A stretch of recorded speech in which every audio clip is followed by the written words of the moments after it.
to the X22 Report Spotlight. Thanks for having me back, Dave.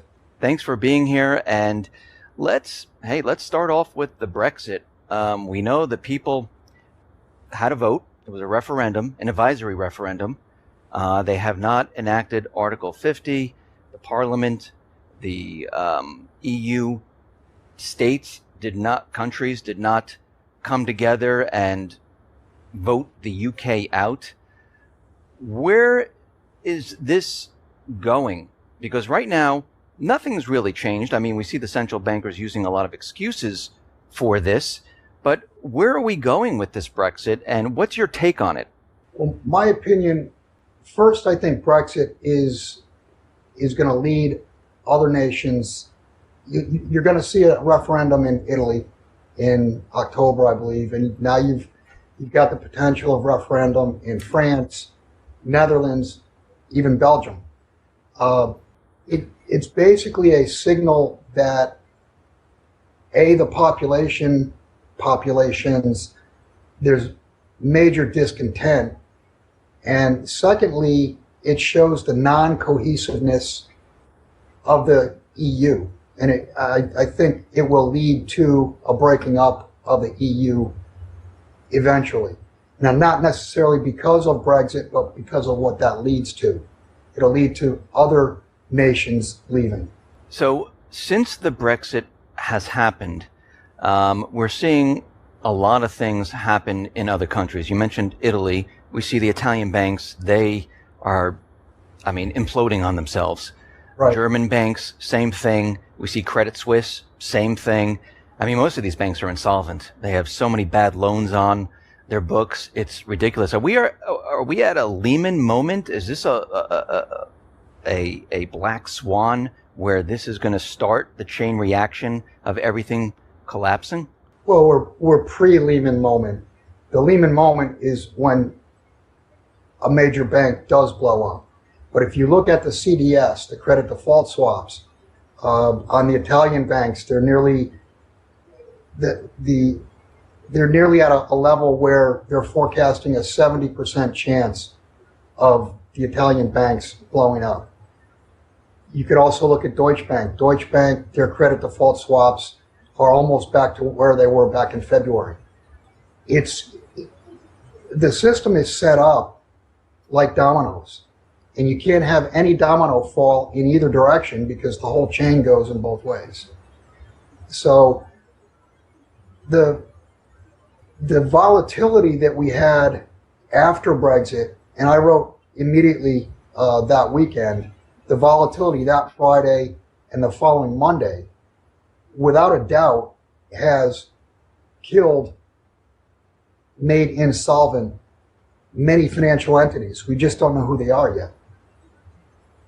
And it really does not matter who they are because the whole system is insolvent. It doesn't matter if it's Deutsche Bank or Montepaschi or whoever.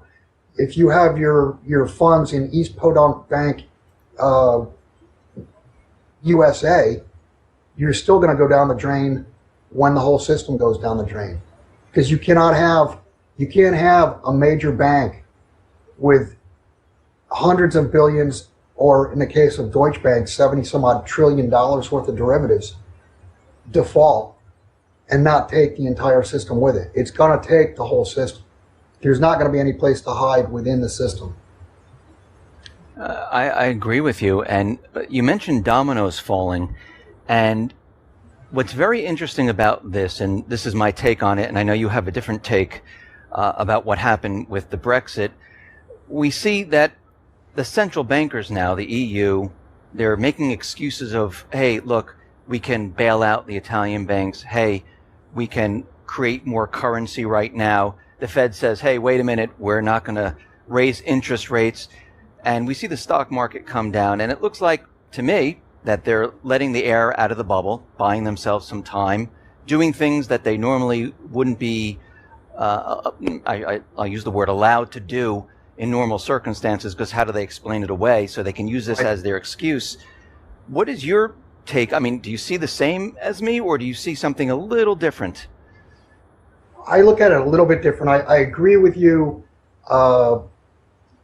Brexit has allowed or will allow, it already has, the ECB, I guess they've told Italy they could come up with 150 billion euros they could put into the system.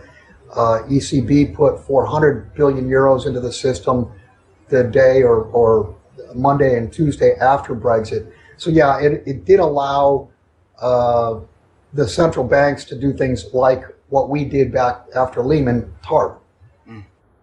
My opinion differs from yours, where I believe Brexit is going to be the event that they blame. In other words, they know the system's coming down. They know that the system is untenable. They know it's coming down, but they have to have something to point at. They have to have something to blame. And I think the blame is going to be put on Brexit. None of this would have happened if the British people were not unreasonable. I think that's what's going to be said. We know this is what the central banks do. They never take blame for themselves. I mean, they always point the finger, normally at the people. Actually, the people pick up the tab. The people are in debt. The people always get blamed for everything. Right. They're never to blame. So, in your opinion, will the UK actually ever leave the EU? Who knows? I mean, the EU may break up before Britain invokes Article 50. I mean, who knows? It's kind of meaningless to wonder whether whether the Brits leave, don't leave, because whether they invoke Article 50 or not, there's going to be other referendums, assuming the financial system holds together up until even October, up until the Italian referendum. You're going to have the French referendum. More than likely, you'll have one in Netherlands, in Belgium. You're going to have other countries, vote to leave. You may even, it's even possible that Germany votes to leave because they don't want to foot the bill. They're going to be left holding the bag. So why would they want to stay as the center pole of this tent that everybody's, pulling on them because they're actually supporting it? You know what's very interesting is that there's a lot of talk coming out of the EU how they want to create this EU, I'll use the word empire, superstate, where they want a EU army. They want to be separate and apart from NATO. They'll work with NATO, but they want to control their own forces. They want to go into Africa and bring on more nations into the EU. And then yesterday I talked about the EU having their own border patrol, which would be released to countries if there are problems with refugees in the country. Where are they going with this? I mean, are they saying, okay, listen, we know this is happening, but we're going to become stronger from this? Or is this just all talk? I think it's a pipe dream. I don't see that as even remotely happening. For the EU is going to shrink and fall apart. They're not going to become an empire. They can't. Financially, look at it from a financial standpoint. They don't have the wealth. They don't have the stability to do it. It's not going to happen. The only thing that makes me worried is that central bankers never go down without a fight. And I'm afraid they're going to pull something out, and it will be something that we have not even expected to happen. And it will probably be war. That's generally the MO is they create war. Interesting. Speaking of central bankers, I just read this morning that Ben Bernanke is going to be in Japan next week and meet with Kuroda and Abe. That will be very interesting. It very well could be the beginning of what they've talked about all along, is helicopter money. And for those people who don't understand what helicopter money is, what do you mean by helicopter money? Well, it's basically just, it would amount to depositing money into the masses' accounts. Maybe the term helicopter money comes from dropping money out of helicopters for the people, or to the masses. Right. Basically, what it does is it destroys the value of whatever currency is being dropped out of the helicopter, and it creates inflation. So how is this going to help the situation? It won't. I mean, I'm not the one suggesting that they use helicopter money, but the central banks believe they have to have inflation, and in essence, they do have to have inflation to make the massive debt that's already built up payable. The debt's not payable. Right. It's gonna be a default one way or the other. Either the debt doesn't get paid, or the currencies around the world collapse to small percentages of the value of the purchasing power they have now in order to pay the debt back. So there's going to be a default one way or the other. It's either an outright default or currency devaluations. You know what's amazing about all this? We hear the central banks talk about, negative interest rates, the helicopter money, QE. I mean, at the end of all of this, I mean, what is their end game? Because none of this, I mean, everyone knows at this point that this is not going to fix anything. Are they just prolonging the inevitable? Well, they have been prolonging the inevitable. They've been prolonging the inevitable since 2008, 2009 with the various QEs, with the QEs out of Japan, out of Europe. So yeah, they're prolonging the inevitable. What it's going to do is, and I've said this all along, we're going to have a reset. We're going to have new currencies that are trusted. And the only way to have a trusted currency is one that is ratio backed by gold. And do you think, and where is this currency going to come from? Is it you talking about China or Russia, or you're talking about something completely different? Obviously, China has been accumulating gold, and it's my belief that you're going to, and this is just I guess you could say being sarcastic, but I could picture China putting all their gold reserves in the center of a football stadium and filming it for the world to see and say, here's our gold, and then ask the United States, where's yours? And that gold will go to back the currency. You've got others talking, like Jim Rickards is talking about the SDR is going to be gold backed, and that's going to be the new currency. I don't see that. I can't see how it's possible, because the IMF is the gold that they say they have is mostly pledged gold. It's not gold that they actually have. It's pledged. So they're, I think, what is it, 2,800 tons or 3,200 tons, something like that. They don't actually have that gold. And even if they did have that gold, you'd be talking about a really big number. I don't know, $75,000, $100,000 per ounce in order for the 3,200 tons to be able to back a currency that could step in and replace the dollar. Talking about gold, we've seen gold surge. We're at 13 and change right now, 13.50. It's coming down a little bit today. Is your forecast still gold continually moving upward? Well, gold is coming into the system. Gold is being remonetized. Gold is going to be what will, like I said, on a ratio, will back currencies. So, yeah, we're in it. If you want to call it a bull market, call it whatever you want, but gold is coming into the system. It's not going out. It's not going away. Do you think the central banks, the governments, do you think the manipulation has come to an end? Do you think they have the ability to manipulate the precious metals market anymore? Yeah, it's coming to an end. It has not come to an end. You can see that clearly with the amount of open interest expansion on COMEX. I mean, since the beginning of the year, there's roughly 250,000 additional contracts open on COMEX. That's what, 25 million ounces or something like that. I mean, that's an absurd number. And that has acted to dilute or retard the price of gold. And that's the way they've fought the battle, is by trying to slowly back up and slowly manage the price rise.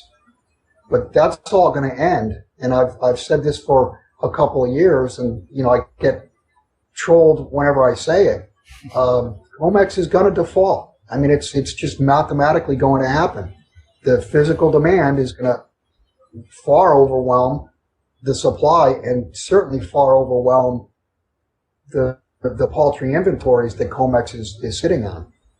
I mean, right now we're seeing gold surge like we've been talking about, but we also see the dollar still very strong as gold is moving up. When do you think this is going to break and gold is going to continually move up and the dollar is going to start to devalue? Well, let me correct you on that. Okay. The dollar's not strong. Mm-hmm. It's that other currencies are weak. That's true. It's a basket of all fiat currencies. So you're saying that the dollar's strong. Well, yeah, it's stronger than the euro. It's stronger than the pound, the Australian dollar, the Canadian dollar, because those are so weak. If you look at gold in Canadian dollar terms, in Australian dollar terms, in British pound terms, in terms of euro, even yen, gold is either very, very close or at and making new highs versus those currencies. So though gold is down, $500 or thereabouts from the peak back in 2011, 2012 in dollar terms, gold in terms of British pounds, Canadian dollars, Australian dollars, euros, etc., is basically making new highs. So you're watching those currencies devalue.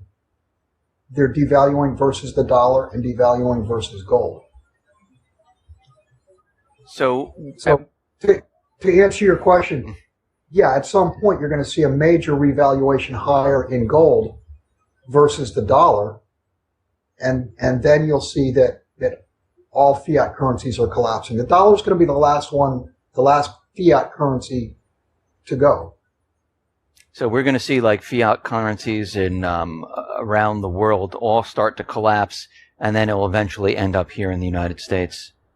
Right. Well, you're watching that. That's what's happening right now. That's why you're seeing gold go to new highs in foreign currency terms. We have a perfect storm headed our way. When we look at the economic indicators, they're trending down. GDP, manufacturing, trucking, rail traffic. Gold is surging. Stock market's bouncing all over the place.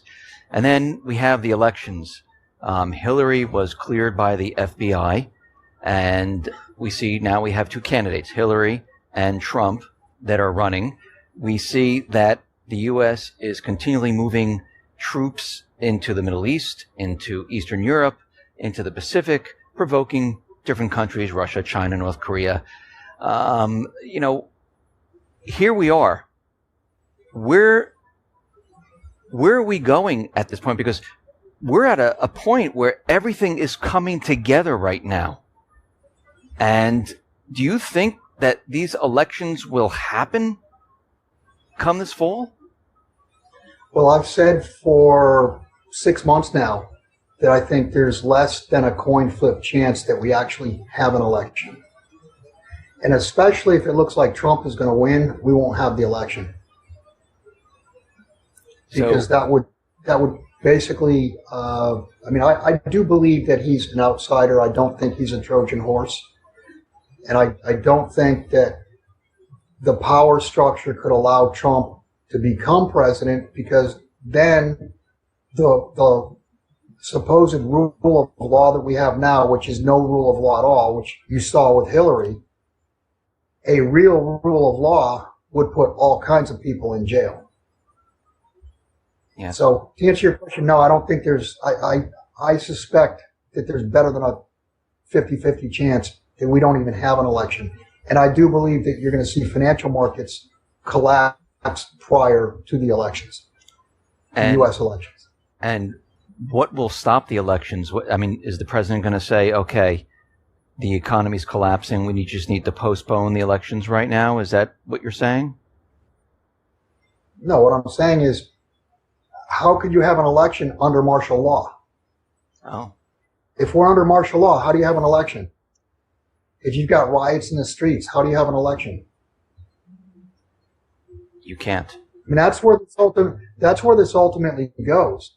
This is a credit bubble it's collapsing.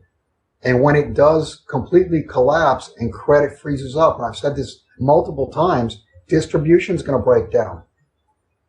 And when distribution breaks down, even if you have $100 bills in your pocket, Walmart's not going to have any goods to sell you. And you'll see the EBT, food stamp cards will cease. There wouldn't be goods anyway, but you're going to have a very hungry and very angry population. So people should be looking at Venezuela right now and taking note about what they're experiencing right now, where people are lining up to get food, people are fighting over beef. You're saying the same thing's going to happen here? Yeah, absolutely. I mean, it's the roadmap. Just look at what is happening there. Listen to accounts of what people wish they had stocked up on, and that's what you need to be doing. I mean, you're talking about even if you have money, yeah, you can get a hamburger, but it's $170 for a hamburger. Dollars. I'm not talking about in Venezuelan bolivars or whatever. In U.S. dollars, a hamburger is $170. So the goods are just not available to be had. And that's where we're headed because, like I said, everything runs on credit, and without credit, distribution doesn't happen. And goods don't make it to Walmart shelves. They don't make it to Main Street. So you're saying right now that you don't think we're going to make it into this fall. You think the economy is going to crash during this time period? Well, I think the financial markets are going to crash, and that will finish off what's going on in the economy. I mean, the economy's weak. Like you were talking about trucking and the Baltic Dry Index numbers, etc. Those are showing you that the economy is definitely soft and weakening all around the world.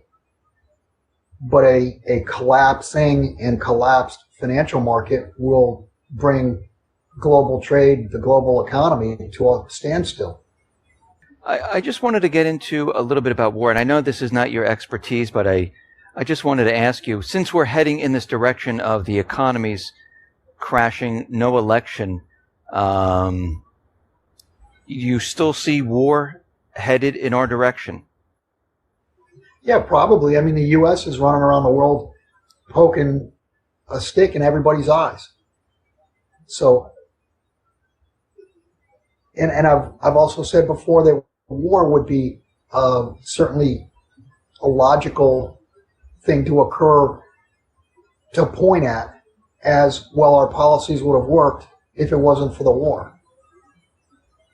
And just look at history. If you look at history for the last 2,000 years, when trade goes bad, or when one nation defaults on another nation, they start wars.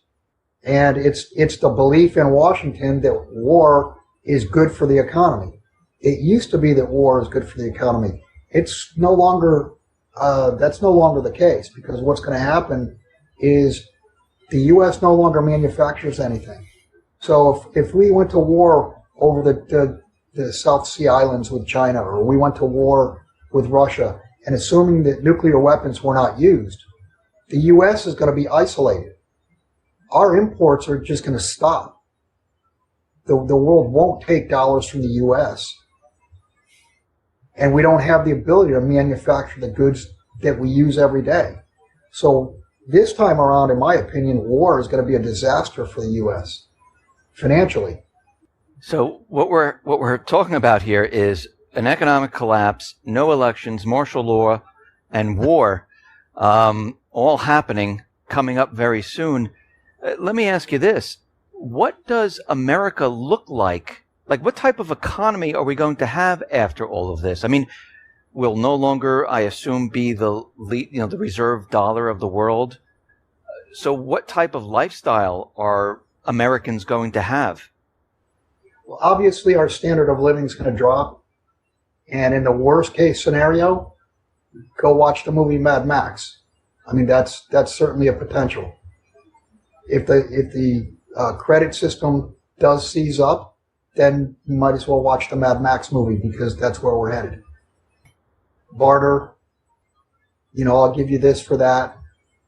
So going after that point, you don't think we'll ever get back to the way our lives are today? To